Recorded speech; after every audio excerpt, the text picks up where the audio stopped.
Qaranglar. Mana qo'zining orqasiga qaranglar. Orqasida mana xullas axlati qotib qoladi. Axlati qotib qolish holati bo'ladi.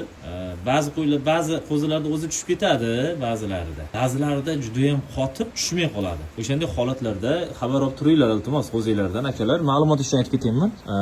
Qo'zini ichi chiqmay nobud bo'lib qolishi mumkin. Mana qaranglar mana.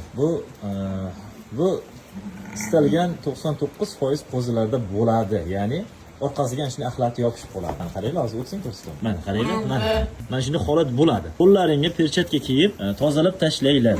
Biz bir marta tozalangandan keyin qaytib bo'lmaydi. Bir marta tozalangandan keyin, ya'ni qotgandan keyin bir marta tozalasanglar, o'sha undan keyin orqasiga yig'ilib qotib qolmaydi. Qo'zichani qaranglar, qiziqib kelyapti kameraga.